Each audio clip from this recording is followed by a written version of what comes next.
Hi there, traders. This is Brad Gilbert with today's trading action. All right, now there's going to be something in it for everyone today across the Asian time zone, European, and then obviously the North American with the US CPI due. Now, the markets, well, they're just sort of sitting tight, right? Trading ground, trading sideways as we wait for the big US CPI numbers to give us direction on the dollar, right? It's such a major influence. This is probably the big number outside of the Federal Reserve meeting, right? This is the big number, right? We need to know. And a lot of these currencies are sort of trading time, but you know what? If you look at them very closely, I think we're going to start to see a bit of a squeeze back up on a lot of these pairs. Euro, sterling, Aussie, Kiwi looks like it's already sort of started. I'd expect dollar CAD to drift lower as well, especially with oil rallying. Dollar yen, well, it's doing its own thing, as is dollar Swiss, but the dollar pairs are sort of sitting tight at the moment. No need to buy, no need to sell. And this is where the data comes into play today. So really the major focus here as we go through the trading day, there is CPI numbers out of China, important for Australasian traders, Aussie dollar, Kiwi dollar. Okay, China, their biggest export market. So we'll be watching that closely. You got the final inflation numbers out of Germany. Now, they're usually close to the mark, and you can sort of tell that too. The forecast and the actual range of this data is as tight as you can get. It's the same number, right? So don't expect too much from the German numbers. And this is where we get another shot at sterling, right? There's a lot of things going on in sterling. We've got the GDP estimate, which will come into play, the manufacturing output numbers, as well as the services and industrial output, right? Now, services inflation has been a big focal point for most central banks, in particular the Bank of England. So we've got a whole bunch of numbers here coming out at the start of the European session. That's really going to kick things off. So if you do have time, try and get yourself in for that release. Not necessarily just to trade the numbers, but that's where the trading activity will come from.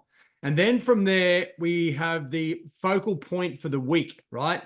Now, this is great. It comes out on a Wednesday. So we're going to have a couple of days of potential momentum and direction from these numbers. So no need to rush in on the actual release.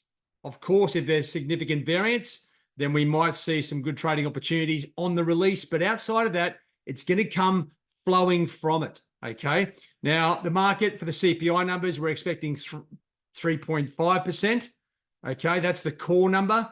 Now, the major number that the central banks have been focusing on is like the traditional CPI number. So you got the core there at 3.5, but the CPI number itself, 3.4, the range 3.2 to 3.5. And of course, we're watching the monthly numbers there as well. Now the core CPI, once again, 3.5 with a range of 3.4 to 3.6. Ideally, you want these two numbers lining up, and invariably they do, right? So if you had a trading day to pick this week, this would be it. Okay, you've got, if you're in the European session or even the Australasian session, you're going to get the start of the European day, and that includes all the UK numbers. And don't forget, just because sterling is moving, it doesn't mean the other pairs will as well. Euro, Aussie, Kiwi correlate with sterling. So you don't necessarily need to be trading sterling to get the easy trade. It could be on one of the correlating pairs. But when it comes down to the CPI numbers, this is the big kicker, right? It's going to impact the equity indices, the US dollar, and well, the US dollar is against most things, commodities, and obviously the major currency pairs will all be in play here.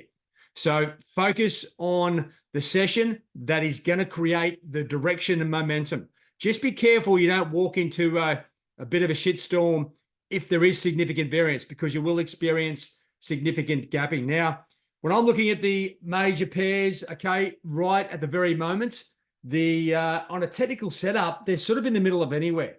So really, you know what? These things could literally go up or down. Just be careful of what is going on. If you look at the daily charts and look at the bigger trends, okay, we've already had a bit of a breakdown in dollar Swiss. Dollar yen is still cruising topside, as is, well, dollar CAD, okay? And euro, it's looking very, very precarious to the downside. Sterling topside. This is a good setup, right? And I did a training session on using T-Rex and Gorilla Trader just yesterday. If we get strong US numbers, right? Euro, definitely the better setup.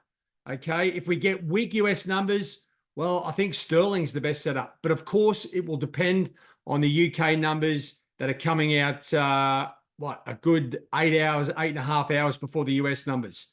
So lots to think about, lots to sort of contemplate.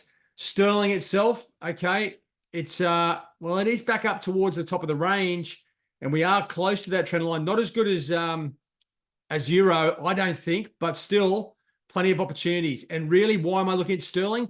Because we've got UK data and US numbers. Put those together, and if you get opposite moves, we could see a dramatic move here in sterling. It could be down here at 126 or back up at 128.5, literally, right? What we'll need variance in the UK numbers and opposing variance in the US CPI, and that's where you get the big moves. We've been craving it. Hopefully we get the delivery and the numbers drop in our lap, right? That's all we need. We need the numbers to fit the picture, and we can go from there. But the CPI numbers, this is showtime. So get your capital management plan ready, tune up your charts, and then focus on the opportunity. I'll see you in the live trading session on that CPI release. Good luck, guys. All the best. Cheerio.